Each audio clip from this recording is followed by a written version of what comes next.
हरे कृष्णा। आज हम लोग गुरु पूर्णिमा के ऊपर चर्चा करेंगे। गुरु पूर्णिमा परसों हो गई, लेकिन गुरु का जो महत्व है, कल जो गुरु पूर्णिमा हुई है उसका जो महत्व है उसके बारे में हम लोग चर्चा करेंगे।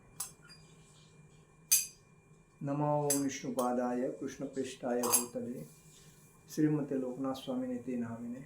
नमो विष्णुपादाय कृष्णपृष्ठाय भूतले श्रीमते भक्ति वेदांत स्वामी निति नामिने। नमस्ते सारस्वते देवे गौरवाणी प्रचारणे निर्विशेष शून्यवादी पाश्चात्य देशतारिणे। जय श्री कृष्ण चैतन्य प्रभु नित्यानंद श्री अद्वैत गदाधर शिवासादि गौर भक्तवृंद। हरे कृष्ण कृष्ण कृष्ण हरे हरे, हरे राम राम राम हरे हरे। ओम नमो भगवते वासुदेवाय, ओम नमो भगवते वासुदेवाय, ओम नमो भगवते वासुदेवाय।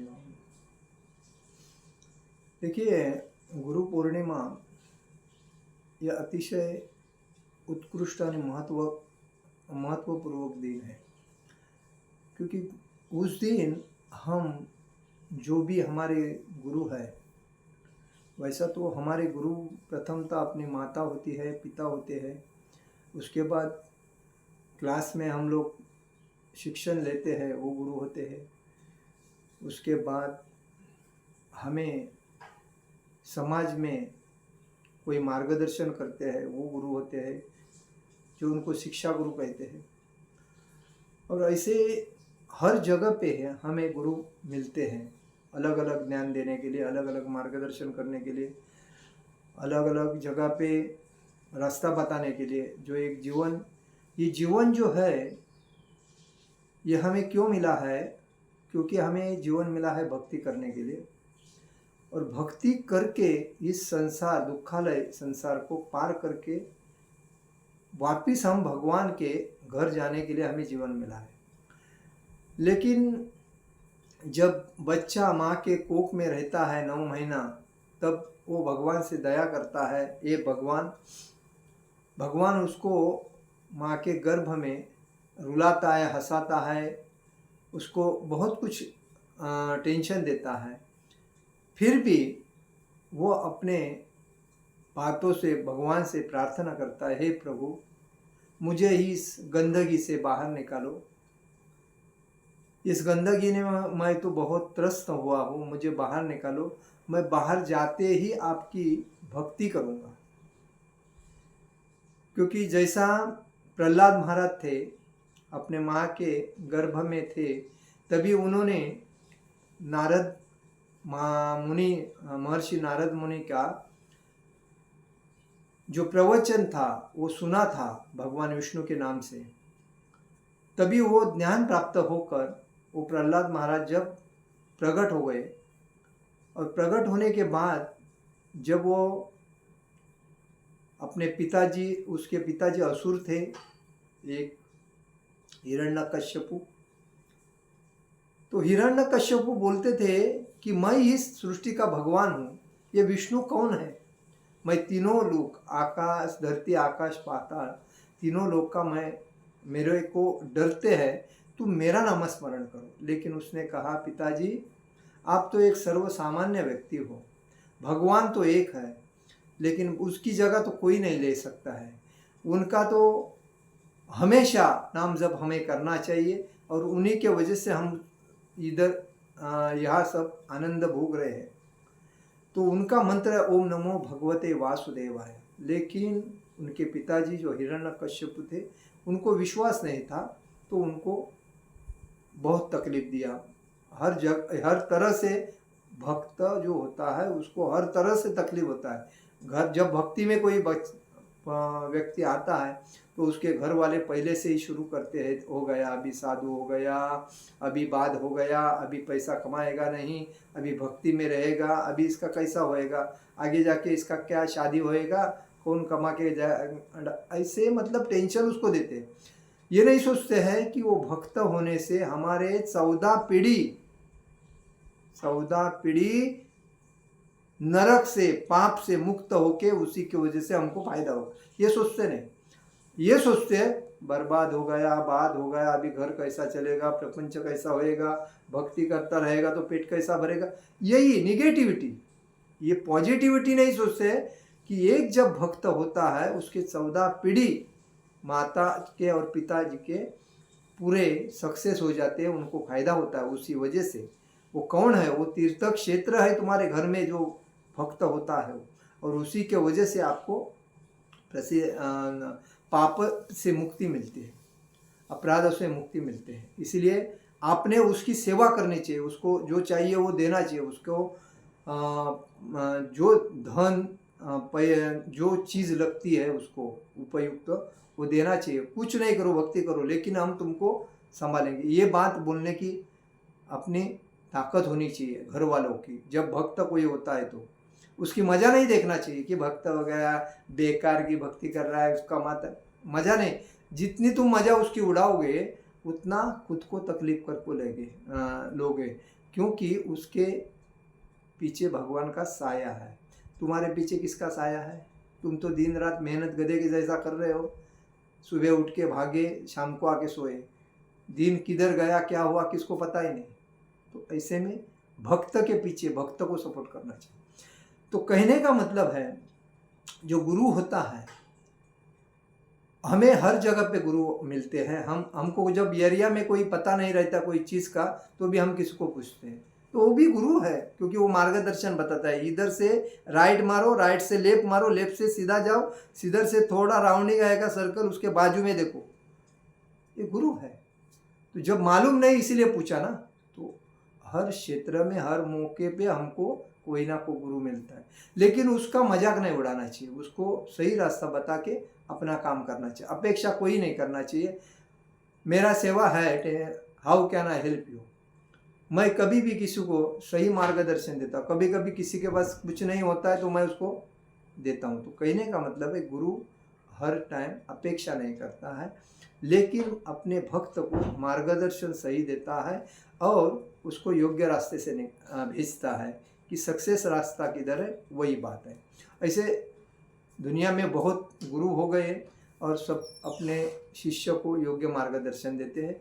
कोई गुरु अभी ऐसे भी होते हैं कि भक्त से अपने शिष्य से कुछ वसूल करते हैं, ये दूंगा तो कॉम्प्रोमाइज़ बोलते हैं उसको, तो ये गलत है। ऐसे गुरु समाज को ख़राब करते हैं।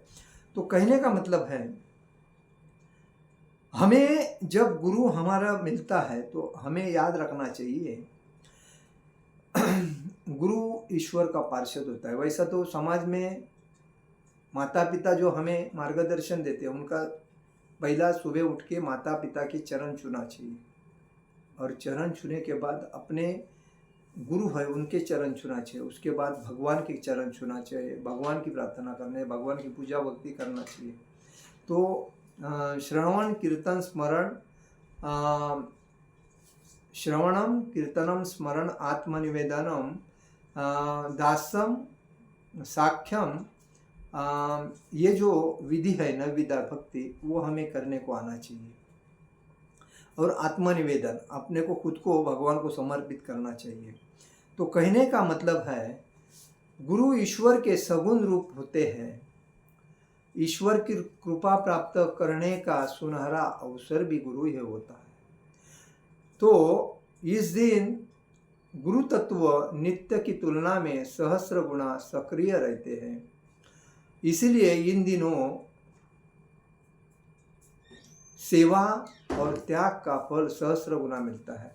अपने को जब अपना गुरु कहा है उसको गुरु पूर्णिमा के दिन में कुछ ना कुछ लेके मिलना चाहिए और कुछ दक्षिणा देके उनको दंडवत प्रणाम करना चाहिए। तो ऐसा गुरु का महत्व क्या है? गुरु का महत्व है कि एक उदाहरण दिया एक व्यक्ति ने, गुरु कैसा होता है। तो एक सेब खा रहा था, उसने एक सेब मेरे हाथ में देकर मुझसे पूछा इसमें कितने बीज है मुझे बताइए। सेब मतलब सफरचंद। तो उसने बताया कि इसमें देखिए गुरु की महिमा हम आपको बोलते हैं, क्योंकि गुरु का हम कैसा भी उपयोग करते हैं, लेकिन गुरु जो होता है उसका महत्व जानना चाहिए फ्यूचर तक। तो एक सेब उसके हाथ में दिया और उसको पूछा कि ये जो सेब है, इस सेब के अंदर कितने बी रहते हैं। सेब के अंदर बी 3 या 4 रहते हैं या 2 भी रहते हैं। तो उसने बताया कि 3 बीज है। उसने उस सफरजंद को काट के बताया 3 बीज है। उसने एक बीज अपने हाथ में लिया और फिर पूछा कि इस बीज में कितने सेब है, यह मुझे सोच कर बताओ। देखिए, हम लोग एक नारियल का पेड़ लगाते हैं या काजू का पेड़ लगाते हैं या आम का पेड़ लगाते हैं, तो एक बीज हम जब रोपते हैं तो उस बीज से एक पेड़ आता है। पेड़ आने के बाद उसकी मशागत करने के बाद हम उसको बड़ा करते हैं, तो वो एक जो बीज है वो फांदी वगैरह पकड़ के इतना बड़ा हो जाता है। तो एक बीज से हमें हजारों आम मिलते हैं, हजारों नारियल मिलते हैं, हजारों काजू मिलते हैं, हजारों इमली। मतलब जो पेड़ लगाओगे उसका गुना हजारों होता है, इससे ज़्यादा होता है एक बी का मतलब। अभी हमारा दिमाग कैसा चलना चाहिए वो देखो। तो उसने कहा, उसने अब बीज को हाथ में लेकर फिर उसने पूछा इस बीज के कितने सेब, यह भी सोचकर मुझे बता। तो वह व्यक्ति सोचने लगा, बीज से पेड़, एक पेड़ से अनेक सेब मिलते हैं और अनेक सेबों में फिर 3-3 बीजे, हर बीज से फिर एक पेड़, और यह अनवरत क्रम, मतलब हजारों। अगर एक पेड़ में 10 सेब लगे हैं या 50 सेब लगे हैं, तो उसमें 3-3 भी रहेंगे, तो 3-3 भी हर जगह पे टोचने के बाद एक पूरा जंगल बन जाएगा। सेब का खेती जो होता है तो ऐसा ही होता है। तो उसने कहा, वो मुस्कुराते बोले, बस इसी तरह गुरु की कृपा हमें प्राप्त होती है। बस हमें उनकी भक्ति का एक बीज अपने मन में लगा लेने की ज़रूरत है। देखिए, गुरु का महत्व क्या है। गुरु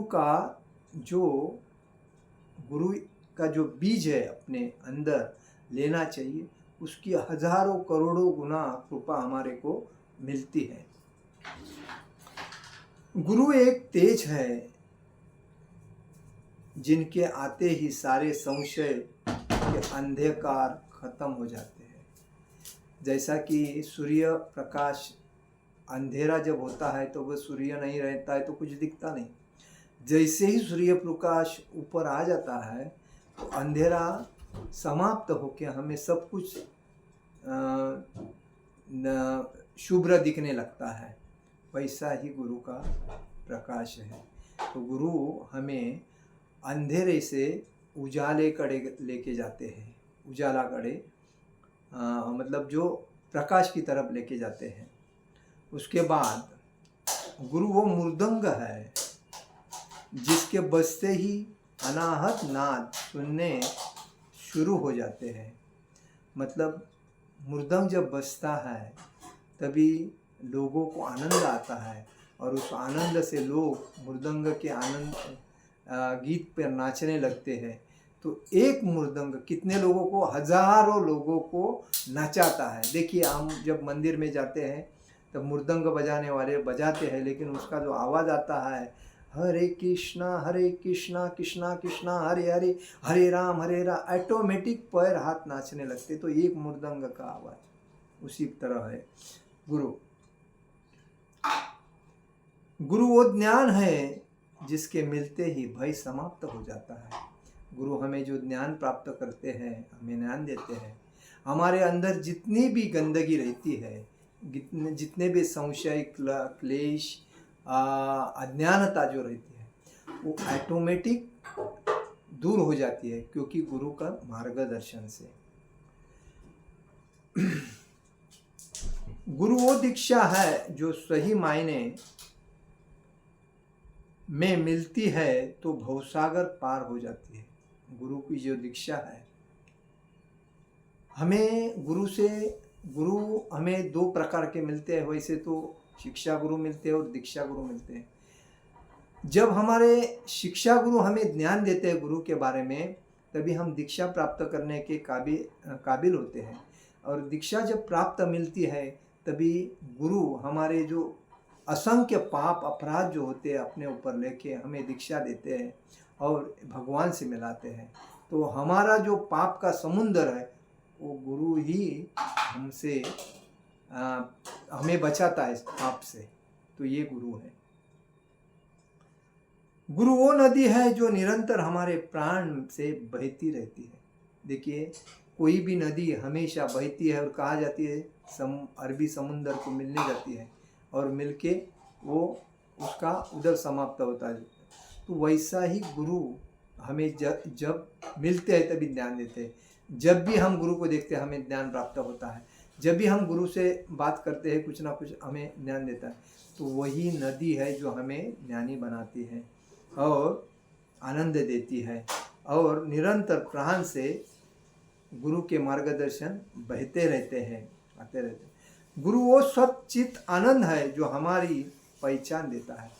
गुरु हमें ज्ञान देता है और सत्य क्या है, चित्त क्या और आनंद क्या, सच्चित आनंद, ये भगवान के बारे में जो बताते हैं वही गुरु है। सत्य किसमें है, चित्त किसने लगाना चाहिए, आनंद कैसा लेना चाहिए, उसके बारे में बताते हो गुरु। गुरु वो बांसुरी है जिसके बजते ही मन और शरीर आनंद का अनुभव करता है। जैसा भगवान श्री कृष्ण बांसुरी बजाते ही 9 लाख गाय ऑटोमेटिक उनके पास आते थे, वैसे ही गुरु हमारे जब हमें कुछ बुलाते हैं या कुछ हमें कीर्तन करते हैं या कथा करते हैं, तो हमारा मन इतना तल्लीन हो जाता है गुरु के मार्गदर्शन में कि हम खुद को भूल जाते हैं। ये आनंद है। जैसा बांसुरी बजा के गोपियाँ मंत्र मुग्ध हो जाती थी, उनको कुछ पता नहीं अपने घर में पति क्या कर रहा है, बच्चे क्या कर रहे हैं, माता पिता क्या कर रहे हैं, मैंने क्या रखा था चूल्ही पे, कुछ नहीं पता। बांसुरी के धुन में आनंद ले रहे थे। क्यों? भगवान की बांसुरी की धुन कैसी है, वही भगवान मतलब गुरु बांसुरी की जैसे है, वो हमें आनंद देते हैं। गुरु वो अमृत है जिसे पीकर कोई भी प्यासा नहीं रह सकता। गुरु वो अमृत है कि हम गुरु का दर्शन लेते ही हमें याद आता है मेरे भगवान जैसे गुरु मुझे मिल गए। तो वही दर्शन मिलने से अमृत, गुरु वो अमृत पीकर, गुरु की वाणी का अमृत पीकर हम प्यासे नहीं रहते हैं, हम ज्ञानी बनते हैं। गुरु वो कृपा ही है जो सिर्फ कुछ सत शिष्यों को विशेष रूप से मिलती है और कुछ पाकर भी समझ नहीं पाते। देखिए, गुरु को अलग अलग प्रकार के भक्त मिलते हैं, लेकिन जो सत्य मन से सच्चित आनंद से भगवान जैसे गुरु का आदर सत्कार करते हैं और गुरु को अपना भगवान के स्वरूप मानते हैं, उसको ही गुरु के बारे में मालूम पड़ता है। ऐसे कितने लोग हैं, गुरु से दीक्षा लिया, हरिनाम दीक्षा लिया, ब्राह्मण दीक्षा लिया और बाद में माया के जाल में जाके फंसे हैं और वापिस पैसा कर रहे, प्रॉपर्टी बेच रहे, पैसा कमा रहे। ऐसे बहुत से भक्त हैं, उनको भक्ति के बारे में नॉलेज ही नहीं है। अपने गुरु आत्मा समर्पित गुरु को होने के बाद हमें इंद्रिय तृप्ति के बारे में सोचना नहीं चाहिए और गुरु के बारे में गुरु से ज्ञान प्राप्त करके हमें भक्ति का प्रचार करना चाहिए, उस पर ध्यान देना चाहिए। लेकिन जो व्यक्ति होता है वापिस जो पैसे के पीछे जाके अपने इंद्रिय तृप्ति के लिए लगता है, उसको गुरु के बारे में क्या पता कि गुरु क्या चीज़ है और हमें क्यों करना चाहिए और उसका फ़ायदा कैसा लेना चाहिए, उसको मालूम ही नहीं। इसीलिए वो भवसागर में वापिस पश्चाताप पड़ता है, पछतावा पड़ता है। गुरु वो कृपा ही है जिसे सिर्फ कुछ ही शिष्य समझते हैं, और जो नहीं समझते वो भौतिक संसार में व्यस्त रहते हैं। गुरु वो खजाना है जो अनमोल है। गुरु वो प्रसाद है जिसके भाग्य में हो उसे कभी कुछ भी मांगने की जरूरत नहीं पड़ती। देखिए, गुरु वो खजाना है, हमें हर चीज़ का ज्ञान प्राप्त करके देते हैं, हर तरह का ज्ञान देते हैं, हर तरह से हमें सावधान करते हैं, हर तरह से हमारा आरोग्य की चिंता करते हैं, हमारे भक्ति के बारे में पूछते हैं, हमारे घर प्रपंच के बारे में पूछते हैं, घर हमारे बाल बच्चे के बारे में पूछते हैं, हमारी चौकसी करते हैं, वो गुरु जी हैं। और दूसरी बात, गुरु अगर ऐसा जब करते, क्योंकि गुरु पिता के समान ही होते हैं, क्योंकि जब पिताजी माताजी अपने बच्चे का जो चाहिए वो उसको देते हैं, उसका पालन पोषण करते हैं, उसकी निगाह रखते हैं, उसके आरोग्य की चौकसी करते हैं, वैसे ही बच्चे ने भी अपने माता पिता को वैसा ही पालन पोषण करना चाहिए। उम्र जब उनकी घटती है, वो बुढ़ापा आता है, तभी जैसा माता पिता अपने पुत्र की रक्षा करते हैं, उसको जो चाहिए वो देते हैं, वैसा ही पुत्र ने भी अपने माता पिता की जब बुढ़ापा आता है तभी उनके ख्याल करना चाहिए, डॉक्टर के पास लेके जाना चाहिए, उनको कोई तकलीफ होने वैसा काम नहीं करना चाहिए, उनको तकलीफ नहीं देना चाहिए, उनको दुख कैसा आँख में आएगा ऐसा कोई भी नहीं करना चाहिए, उनको जो चाहिए वो मांगते देना चाहिए, क्योंकि उन्होंने हमारे लिए जैसा किया वैसा, क्योंकि हम माता और पिता के कभी भी उपकार कोई भी जन्म में पेड़ नहीं कर सकते, ये गुरु का कर्तव्य है। और इसीलिए गुरु वो खजाना है जो अनमोल है, जिसका हम कोई कीमत नहीं कर सकते हैं, ऐसी बात है। गुरु वो प्रसाद है जो हम किसके भाग्य है उसका भाग्य चमक जाता है, और जो गुरु को नहीं समझता है, गुरु को छोड़ के निकल जाता है, उसको तो वही बात है कि पछतावा पड़ता है, तो उसे कभी भी कुछ मांगने की ज़रूरत नहीं होती। मतलब जिसको गुरु प्राप्त हुआ है और जो गुरु अपना ज्ञान देता है शिष्य को, तो उसको कोई मांगने की ज़रूरत नहीं, उसको सब कुछ गुरु से मिलता है, और गुरु ही भगवान से मिलाता है, और बाद में उसको दीक्षा देने के वजह से हम ब्राह्मण दीक्षित होके वो भगवान से मिलाता है। तो इसीलिए गुरु का महत्व समाज में है। इसीलिए कहा गया है, गुरु ब्रह्मा गुरु विष्णु गुरुदेवो महेश्वर गुरु साक्षात पर ब्रह्म तस्मै श्री गुरु। ब्रह्मा विष्णु महेश ये तीनों गुरु है। उसमें भगवान विष्णु है, संपूर्ण पालन करते हैं, ब्रह्मा जी सृष्टि बनाते हैं, और शिव जी है वो उसका जो नाश करते हैं। ब्रह्मा विष्णु महेश, ब्रह्मा जी है वो रजोगुण वाले हैं, शिव जी है ये तमोगुण वाले हैं, और भगवान विष्णु है ये सत्वगुण वाले हैं।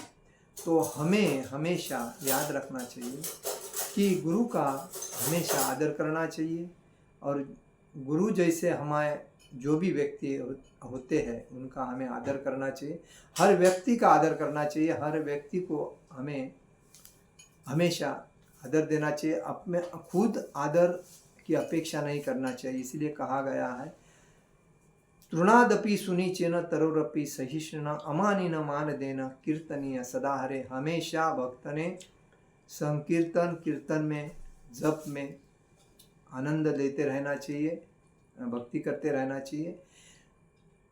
मुझे कोई ये आदर देगा, मुझे कोई प्रतिष्ठित बनाएगा, मुझे पद प्रतिष्ठा चाहिए, पैसा संपत्ति, इसका आदर अपेक्षा नहीं करना चाहिए। दूसरे को आदर देना है और अपने आदर की अपेक्षा नहीं करना चाहिए, और तृण से भी लवचिक रहना चाहिए, जो हमेशा दूसरे को आदर करता रहे। यही गुरु से हमें ज्ञान प्राप्त होता है। और चैतन्य महाप्रभु ने षड गोस्वामी, जो गोपाल भट्ट गोस्वामी सनातन गोस्वामी, रूप गोस्वामी, जीव गोस्वामी, रघुनाथ भट्ट गोस्वामी, लोकनाथ भट्ट गोस्वामी, ऐसे जो उनके शिष्य थे, उनको यही शिक्षा दी थी कि तृणादपि सुनीचेन तरोरपि सहिष्ण अमानिन मान देन कीर्तनीय सदा हरे। हमेशा दूसरे को भक्ति में लाओ, भक्ति सिखाओ, अपेक्षा मत करो, कभी कोई भी रहो, भगवान की भक्ति करो और समाज को एक भक्ति आकर्षित हो जाए, ऐसे मंदिर बना के लोगों को भक्ति में लाओ। और उन्होंने वैसा ही किया, क्योंकि अपने चैतन्य महाप्रभु के कहने पर उन्होंने इस वृंदावन को उजागर किया और जो भगवान राधा और कृष्ण की जो लीलाएं थी वो लोगों को प्रत्यक्षात सामने भगवान के विग्रह लाके मंदिर बनवाए और आज लोग उनका आनंद ले रहे हैं पूजा पाठ करके। तो यही गुरु का महत्व है। इसलिए गुरु पूर्णिमा के दिन हमें अपने गुरु के पास जाके उनको दंडवत नमस्कार करके, उनको कुछ भेंट करके, उनको कुछ अनुदान दे के अपना गुरु का कर्तव्य निभाना चाहिए। हरे कृष्ण कृष्ण कृष्ण हरे हरे, हरे राम राम राम हरे हरे। जगत गुरु श्रील प्रभुपाद महाराज की जय। परम पूज्य लोकनाथ स्वामी महाराज की जय। निताई गौर प्रेमानंदे हरि हरि बोल।